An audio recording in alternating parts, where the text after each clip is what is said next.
Alors aujourd'hui, on vous fait des encornets. On va vous montrer comment les préparer et comment les cuisiner. Oh yeah. Alors là, on a 2 kg d'encornets qui nous viennent de... Ils sont tout frais. Ils sont entiers, tout frais, et ils nous viennent de chez Vents et Marais. Donc là, on a l'avantage d'avoir des pièces entières. Alors c'est la saison, Laurent, tu Oui, disais c'est la pleine saison. Ça commence de mémoire fin août, tout l'hiver. Donc là, on est vraiment au cœur de la saison. Il y a plusieurs avantages à cuisiner ce produit. Le premier, c'est que vous pouvez faire une multitude de recettes. Et puis, c'est un produit qui n'est pas très onéreux. C'est très intéressant à travailler frais parce qu'on va voir qu'il y a plein de choses à faire avec ce produit. Alors voici un encornet en entier. Toutes ces tentacules ici, là devant, ce sont les bras, c'est ce qui va servir à nager, en fait, à se déplacer. Et ici, c'est les tentacules pour se nourrir. Donc tout ça, c'est une partie comestible. Ici, vous avez les yeux. En dessous, vous allez voir, il y a la plume. Et là, les 2 nageoires. Et ici, c'est ce qu'on appelle le manteau. Donc la première chose à faire, c'est très simple. Vous vous mettez devant les yeux. Et vous coupez comme ça. Comme ceci. Ensuite, vous mettez le doigt dessous. On appuie ici. Hop. Et hop, vous avez ce qu'on appelle le bec de perroquet. Et donc là, hop. Ça s'enlève très facilement. Voilà, vous mettez vos doigts, ça s'enlève. Et ça, c'est non comestible. Par contre, ici, toute cette partie-là est comestible. Alors, certaines personnes utilisent cette partie-là. Nous, aujourd'hui, on ne va pas l'utiliser parce qu'on va faire quelque chose frit, vous allez voir. Donc, on va séparer, voilà. Mais ça, effectivement, vous pouvez le garder. Nous, on va garder les bras ici. Alors, on va les éviscérer. Là, il faut y aller tout doucement, tout délicatement. Et là, regardez. Voilà, tout vient. Donc là, pourquoi il faut sortir délicatement la tête? Parce que ici, vous avez la poche d'encre et il faut éviter de la percer pour en mettre partout. Alors après, vous avez certains cuisiniers qui vont se servir de ça, de voilà. l'encre pour faire des recettes vraiment spéciales. Oui. Bah pour faire des pâtes. Des trucs à l'encre, voilà. Vous pouvez utiliser ça. Donc là, ça, nous, on ne va pas l'utiliser. Ensuite, ici, effectivement, les nageoires, le manteau, et à l'intérieur, il faut retirer ce qu'on appelle la plume. Donc, c'est ce petit morceau de cartilage. Là, pareil, il faut y aller tout doucement. Il faut pincer. Et en général, ça se retire très très bien. Pour éviter de la casser. Voilà. Exactement. Et donc, voilà pourquoi ça s'appelle la plume, parce que ça a une forme de plume. De plume.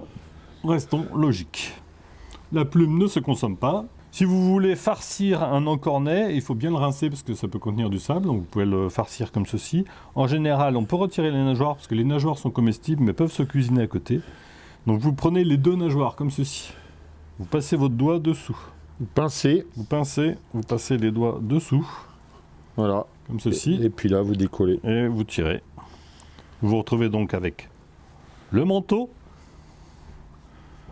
les nageoires et les bras. Donc ces 3 parties-là sont comestibles. Donc on va les rincer, vous allez voir. Il reste une petite peau, une fine peau ici que vous retirez. Que vous pouvez gratter. Vous pouvez gratter, après on peut l'enlever. Hein. Moi je sais que j'en ai. Oui, voilà, oui. Voilà, comme ceci. Ça s'enlève très très bien. Vous avez quelque chose de très propre. C'est pareil, voilà, pareil sur les nageoires. Hop, j'y viens. C'est parfait ça. Voilà. Et là, tout est comestible. Tout est comestible. On les rincera un petit coup parce qu'il y a un petit peu de sable dedans. Et voilà. Voilà les 3 parties qu'on va travailler aujourd'hui.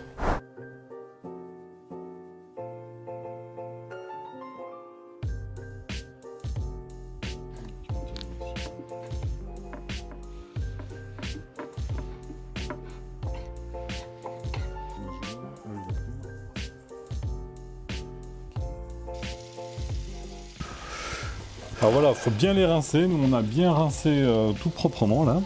Ouais, mais il faut bien les sécher. Nos encornets sont préparés, donc vous avez vu, on les a bien séchés. L'idéal étant de les mettre au frigo. La veille. Ouais, la veille, comme ça ça va sécher beaucoup mieux, un petit peu comme on fait pour les saumons. Oui. La période de séchage, le frigo assèche. Et c'est toujours intéressant d'avoir ce produit un petit peu séché, parce qu'à la cuisson, vous allez voir que ça évite une déperdition d'eau qui fait qu'après ça va bouillir plutôt que saisir.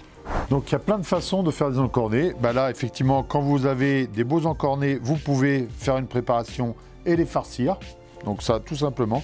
Alors souvent pour les farcir, dans la préparation, on peut mettre ça en voilà, petit dé. Ouais, en petit dé, vous pouvez mettre ça avec des poivrons coupés, de la viande, enfin bon voilà, vous pouvez faire une multitude de recettes avec des encornets farcis. Alors ensuite, moi, ce que j'aime bien, c'est de toujours garder le manteau. Et le manteau, il y a plusieurs tailles possibles. En fait, je veux bien un couteau cotaille. Un couteau cotaille. Un couteau cotaille. Vous pouvez déjà faire ce que vous avez souvent déjà tout préparé en magasin, mais honnêtement, il vaut mieux partir sur du frais. Vous partez sur des anneaux. Donc l'anneau de calamar, en fait, Et ben c'est ça. c'est ça. Donc vous le coupez comme ceci. Vous voyez, Voilà, vous avez votre anneau de calamar. à peu près 1 Et cm. on va voir comment on peut préparer ça. La cuisson du calamar ou de l'encornet, en général, c'est simple, c'est soit très rapide, soit très long. Pour que ça soit tendre en bouche, sinon c'est dur, c'est immangeable, c'est du caoutchouc. Par contre, quand c'est bien cuit, c'est d'une tendreté, c'est phénoménal. Et quand on dit très court, c'est très court. Il faut partir sur une plancha bien chaude. Alors là, en C'est à peine l'occurrence, une minute, voilà. hein. J'ai déjà fait préchauffer la plancha là dans le Oui. Napoléon.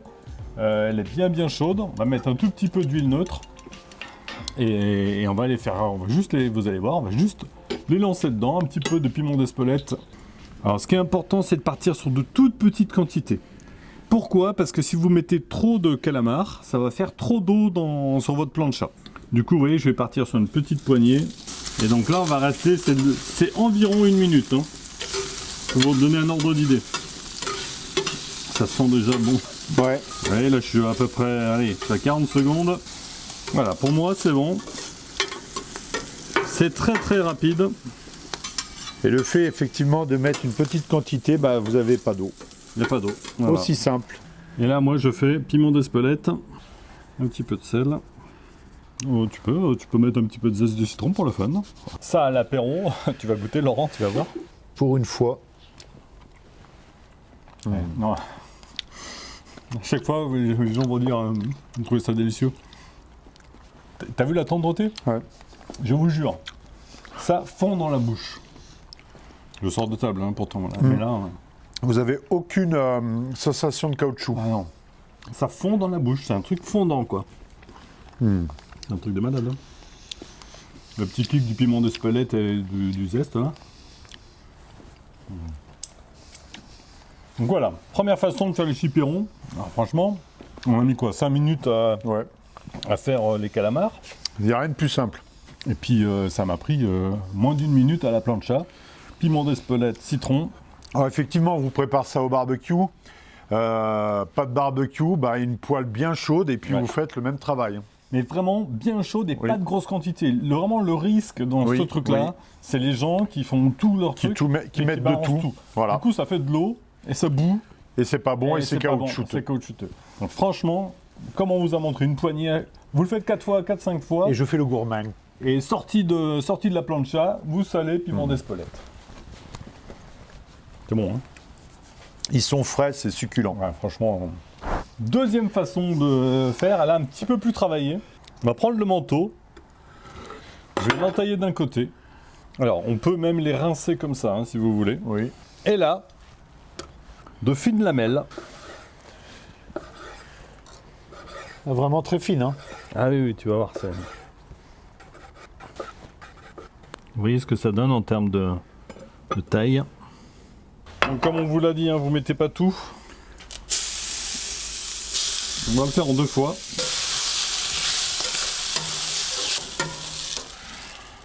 Donc là, dès que vous les avez sortis, parce qu'en fait c'est quelque chose qu'on va manger froid sur une petite entrée, vous pouvez mettre... Alors moi j'ai une huile de sésame qui est toastée, qui est très très bien. J'ai également une huile de noix toastée. L'idée c'est de mettre ces huiles un petit peu haut de gamme là directement après. Un tout petit peu d'huile, voilà. Un petit peu de jus de citron.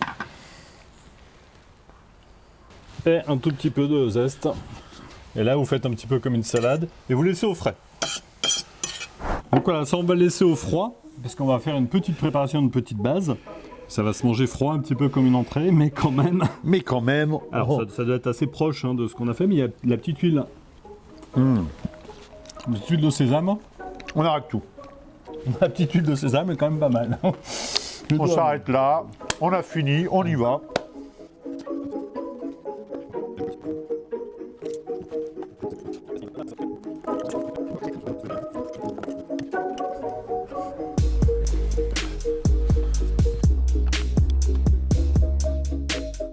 Donc Donc voilà, un petit plat qui a quand même pareil, une jolie entrée. Oui, Franchement, quand on a mis quoi à la faire 10 minutes 10 minutes.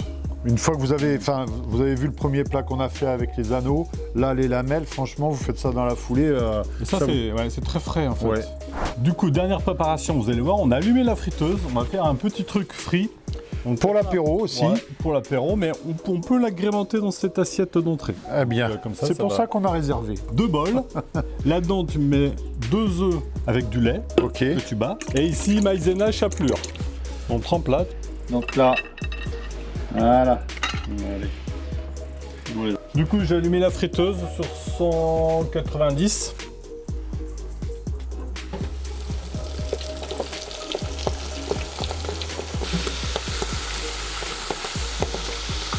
Moi, je trouve que c'est parfait. Ah, c'est magnifique. Alors, on sale en sortie de friteuse, un petit peu comme les frites. Donc voilà, on commence par les petits trucs chauds. Donc vous avez vu, on peut les mettre avec. Hein. On peut en mettre quelques-uns avec en déco. Donc, voilà, on peut les mettre avec en déco. Et regardez, hop, allez.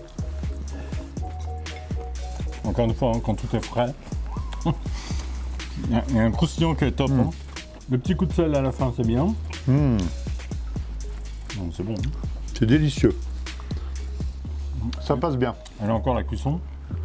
Eh bien, allez, on va goûter le petit plat, là, cette petite entrée. Donc, je pense qu'il faut prendre un peu de tout, là. Hein. Ouais. Un petit coup de... On va un peu tout prendre en bouche. Donc, ça va bien ensemble. Hein. Je mettrai un peu plus de citron. Hein. Ouais. Pour même du citron vert, limite. Ouais, même ça peut même mettre du citron vert, t'as raison. C'est délicieux. Petite entrée froide comme ça. Et encore une fois, c'est pas du tout caoutchouteux, quoi. C'est hyper tendre. Même pour les fêtes. Hein. Oui, oui. Ça vous fait une petite entrée pour les fêtes, franchement. Ouais. Moi, Rien à dire. En fait, un produit frais, on a beau dire, hein, un produit frais, ça change tout. Hein. Et puis là, vraiment, bien cuit, cuisson instantanée comme ça. C'est un peu déjà ce qu'on avait dit avec le thon, avec le tataki Oui. de thon. oui, vraiment. Une vraie différence avec des choses achetées sous vide. Puis alors, vous avez vu, rien ne se perd parce que avec les. Ouais. Ça, là, puis c'est joli, quoi. Ouais, c'est joli. Je vous jure que c'est d'une tendreté. Regardez. Ça, c'est... À l'apéro, avant un match de foot, hein, À 17h. à 17h. Non, top. Hein. Donc, si vous avez aimé cette vidéo, n'hésitez pas, un petit pouce. Un commentaire. Et on s'abonne. Et n'oubliez pas la petite cloche. On a de la paille à bottler. Ouais, il y a surtout le match de l'équipe de France. Ouais. On vous ment. ça. Quand on aura du budget. Tu regardes, parce que sinon, il n'y a pas tes yeux, t'es flou sinon. Ah, c'est vrai? Ah bah oui, c'est pour ça. Si tu me regardes moi, à chaque fois, ça fait un changement de focus. Il faut bien regarder en bas. Allez, Alors, on on recommence. Je dis quoi déjà? Alors, J'étais- aujourd'hui, on fait des encornets. Alors, aujourd'hui, on vous fait des encornets. On fait le... Oh putain, j'en perds mon latin. Alors, aujourd'hui, on vous fait des encornets. Attends, je regarde pas. Vas-y, pardon. Là, ça va m'agacer. Reste les vidéos. Je bosse les vidéos. Les gens croient que c'est de l'improvisation. Pas du tout. On travaille. On potasse le vendredi soir. Tchac, tchac, tchac. Eh oui. Le truc est tendre hein, à l'intérieur. Il y a les oiseaux qui nous entendent.